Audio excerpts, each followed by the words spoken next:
When Gary rang me a few days ago and asked if I would tell a story about some great Christians that have inspired me, I was absolutely thrilled. Why?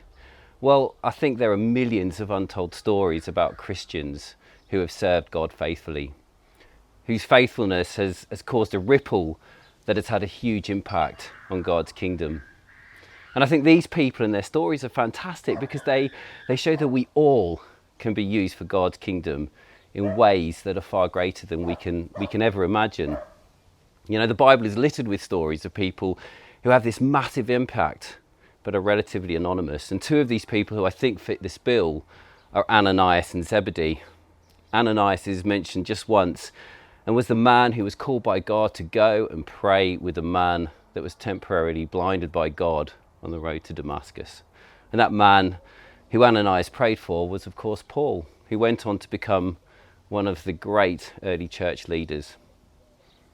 But there was also Zebedee, who not only has a funky name, and he gets mentioned just a few verses over two Gospels. And he was the fisherman with two sons. And one day a man approached the two sons and asked them to drop what they were doing and follow him.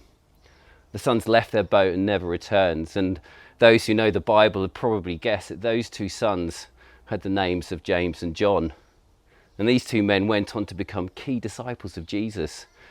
John was the only man recorded to witness the two key events of Jesus' life, his death and resurrection. But both went on to write some of the greatest books of the Bible. But just imagine how different life would have been without these bit part players. Imagine if Ananias had not prayed with Paul. And imagine if Zebedee had not shaped his sons to recognize and go with the Messiah when Jesus turned up on the shores of Lake Galilee. And so the story I'm going to tell is about a minor character whose passion and prayer has caused a ripple effect that has had an impact on millions of people around the world. And that woman goes by the name of Dorothea Clapp. Dorothea and her husband Robert and 5 children lived in Ramsey in New Jersey. And Robert commuted daily to work in New York. The family lived just 4 minutes away from Ramsey High School, where a young boy, a friend of Dorothea's children named George, was one of the pupils.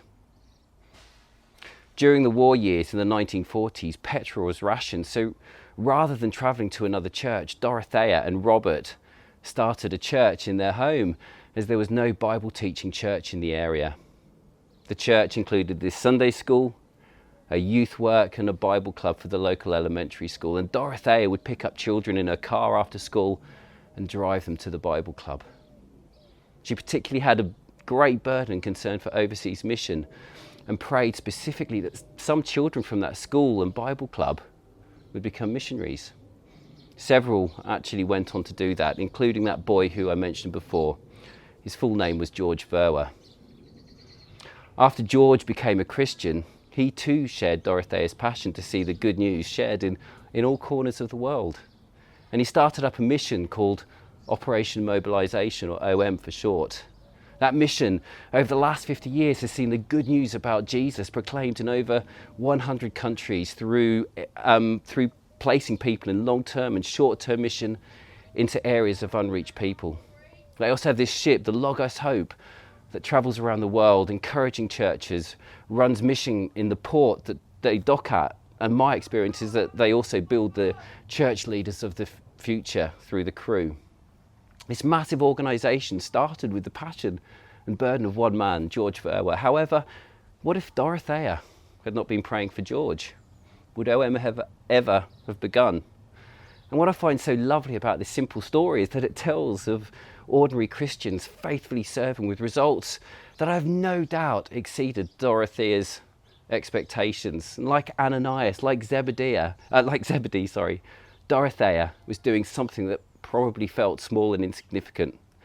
However, the ripple effects, the impact of her faithfulness has seen countless souls come to Christ. So if you feel your service is insignificant and small and of not great value to God, then look at these stories. I think it shows that God uses ordinary people who love him in spectacular ways. God bless you.